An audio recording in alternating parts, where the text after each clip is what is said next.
I'd like to invite the children and youth to come up this morning. I'll be leading our time for all ages. Vicki is getting a well-deserved day off, but Susan and others will take good care of you downstairs, so come on up.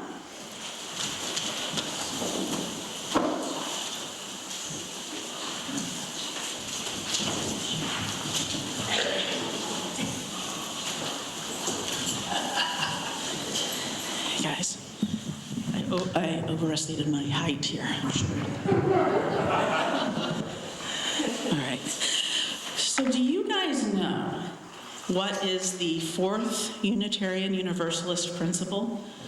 I know you guys sometimes talk about them downstairs, but I know it's hard to remember which is which. Do you remember? Do any adults remember?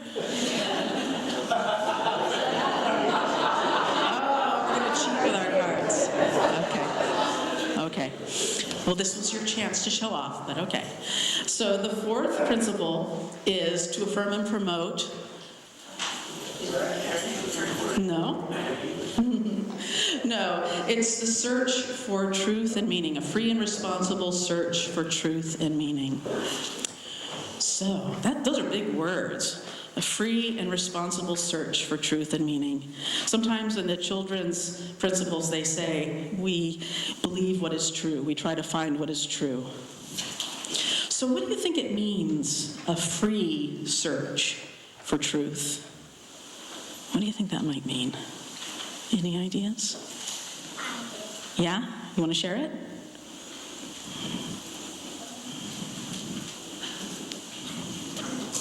No, she knows. Do any of you have a thought about what a free search for truth might mean? What does the freedom part mean? Unencumbered? No creed? Yeah. Yeah, to me it kind of means that Unitarian Universalists can find truth where they find it. It doesn't have to be in one specific book or one specific place. It could come from different people, different cultures. So it's like wide open, which is cool. So in honor of that, I said we like to play with fire.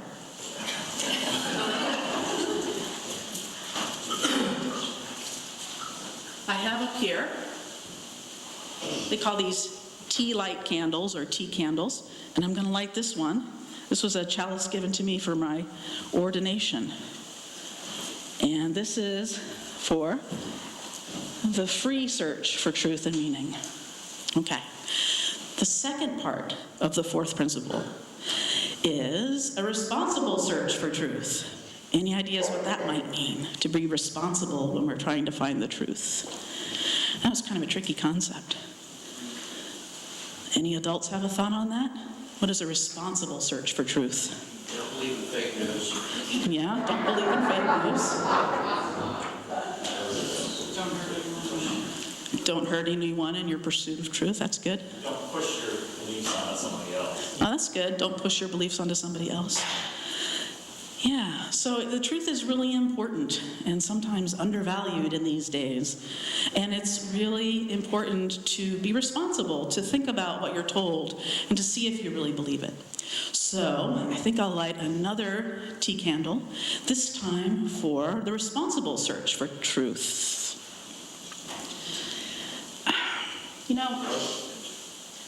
If you don't mind, I woke up really early, and I ate really early, and I'm kind of hungry. I ate breakfast many hours ago, so maybe we can light the candle some other time, but I think I'd like to just eat this candle, if that's...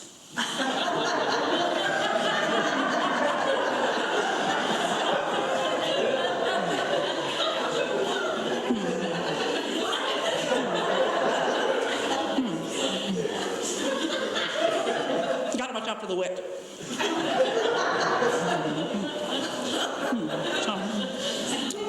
I have some dental work. It's got metal on the wick. You got it. So, why are you giving me that look?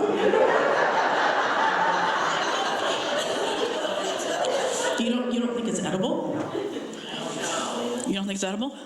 But I just ate it. So. Any thoughts about what might have just happened?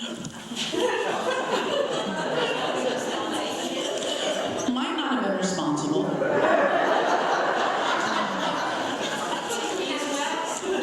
What was that? Beeswax. Beeswax. Well, I'm a vegan, so I don't eat beeswax. But that was a good guess. Do you have a guess, Neela? It might not have been the candle, right? Ding, ding, ding, ding, ding. That was not actually a candle. That was a carefully cut radish. Yeah, it was pretty good. So don't eat any tea candles at home unless you know they're radishes. Okay? And definitely watch out for the wick. So just think about this week. Okay? It's really important to think about what is true, and sometimes what is true is not what it first seems. Sometimes it looks so obvious what is true. Like I obviously ate the candle. Told you what I was doing. You saw me do it. But sometimes to be responsible, you have to say, does that really happen? What else could that have been? All right? So just challenge yourselves to think carefully about the truth this week. Thank you for your attention. I really appreciate it. And I hope you have a good time down the stairs this morning. We'll see you soon. This is the year 2020. Doesn't that sound wild? I'm surprised how little we, culturally, as a society, made of this new year, this new decade, not just a new year. I can't remember a new decade arriving with so little fanfare. And it's curious, really, to me, why that would be. Is it because we are worn out from these past several years, all the divisiveness? Is it because we're living in a waning empire and there's a subdued feeling to that reality? Is it because we as a society are not so sure that we're excited about the future? And yet it does feel to me like we are on the precipice of something new, something big, momentous. And as much as I'm still worried about the state of the world in so many ways, the state of the environment and so on, there is something in me that feels a certain sense of awe in this moment. I feel inexplicably hopeful. It feels like that slogan, "Another world is possible," is actually going to come true. And I'd like to linger on that thought. It feels like another world is on its way, and it's up to us to make sure that that's the kind of world we'd like to live in, and it's the kind of world we'd like the future generations to live in. It feels like a good time to pause and take stock, to redouble our efforts. A new decade, that's a big deal. So I'd like to linger on that this morning, just a bit. We also are, as I mentioned, in a leap year, it turns out. Science fiction writer Vera Nazarian calls February 29th a day of temporal tune-up. And maybe this year can be a year of temporal tune-up to get us ready for this whole decade. I don't want to think small today. I really like to think big. We usually start New Year's with nitpicky resolutions. Resolutions that are focused just on ourselves and no one else often. What are the most common resolutions for a new year? You're gonna eat better. You're gonna exercise more. And those are great resolutions. I make them every year. But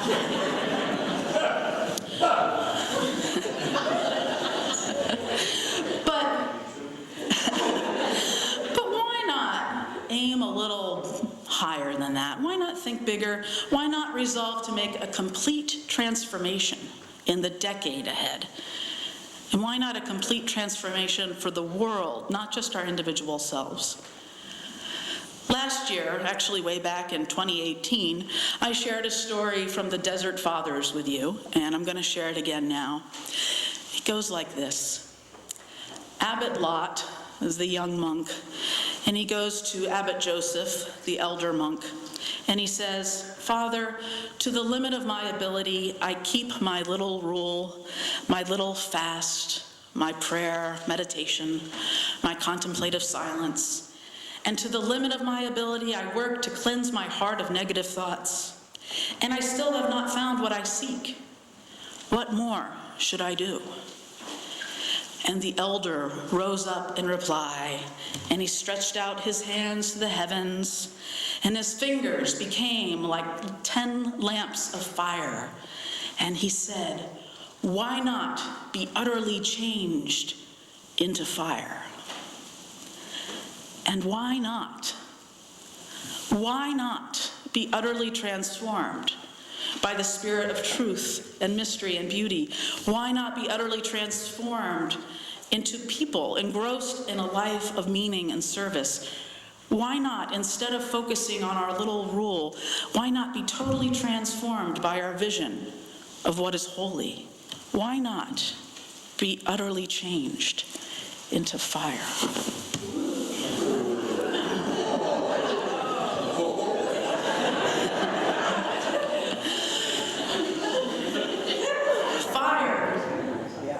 Told you we'd play with fire. Fire is a symbol used in all the world's major scripturally based religions, and really all the indigenous and pagan religions too. And of course, our flaming chalice is the primary symbol of Unitarian Universalism, and the flame is meant to conjure up an image of love and service, like the words we say in our covenant every week. And fire is a chemical reaction. It is transformation. In a short time, we are going to share together in a Unitarian Universalist tradition in more recent times called the Burning Bowl ritual. And you will have a chance to think about transformation in this new decade. And you will also have a chance to experience flash paper, which is what I was just using a moment ago.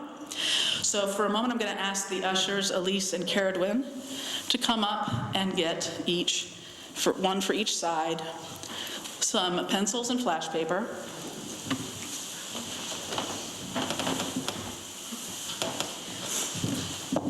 And for now, take a little piece of flash paper. They're very small and they're very thin, just one each, and a pencil if you need it, or we can share pencils.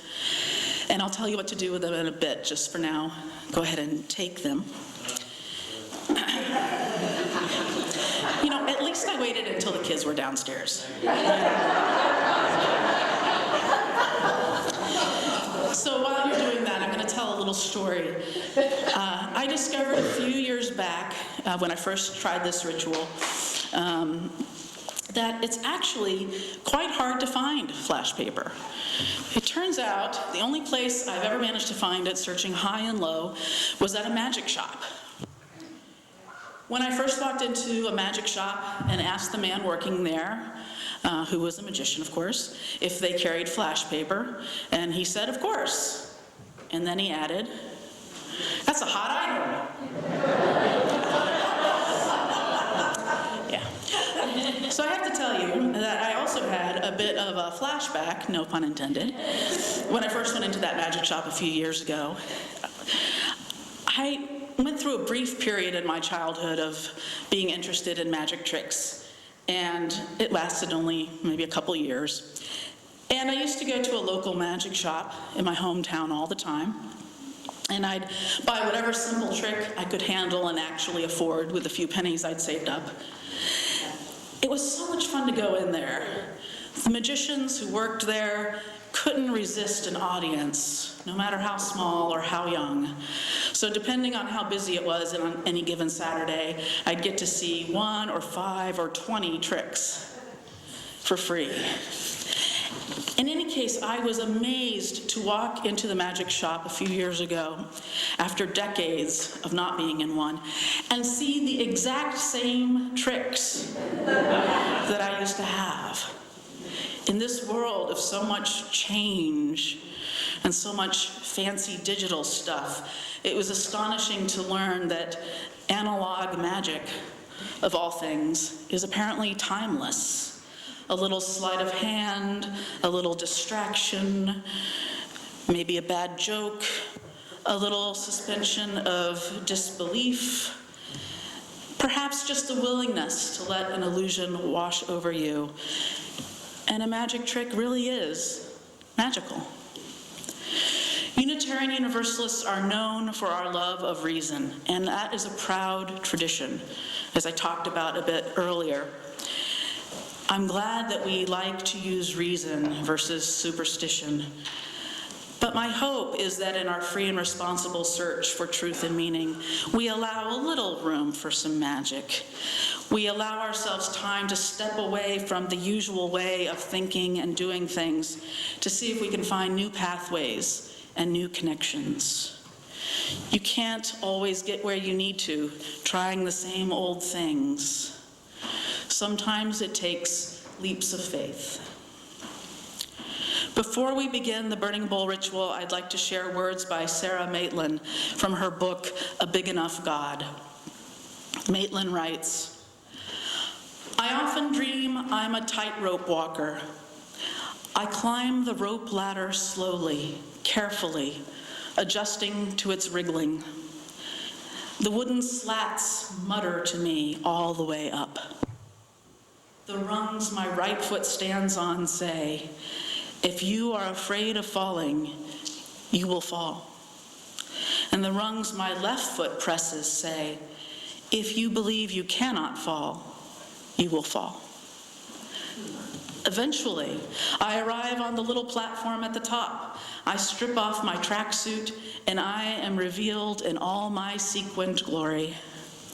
I look out and down at the upturned eyes, sparkling brighter than my costume. Then the spotlight pins me, and I hear its mocking tones. It says, and probably, in the end, you will fall anyway. And in my dream, I always listen politely, and I know it is true, and then I go out sparkling, flashing, and dance on the void. That is the challenge, the moment of hope, to dance as near the edge of destruction as possible, to be willing to fall and still not fall. And that this time, I may indeed fall. And because they know this, that is precisely why it is beautiful. And I have made it beautiful. Here end her words. And so that is my hope for this beloved community in the decade ahead. May we bravely and fabulously sparkle and dance on the void. May that be our challenge and our moment of hope, to dance near the edge, to be willing to fall and still not fall. To let our leaps of faith and our faith-filled actions make us and our world beautiful. May we ever embrace the timeless magic. May we continue to open doors of truth and meaning together, loving and supporting each other on the way. May we secure our harnesses for a wonder-filled ride, laughing and singing and loving all the way. May it be so. Blessed be, and amen.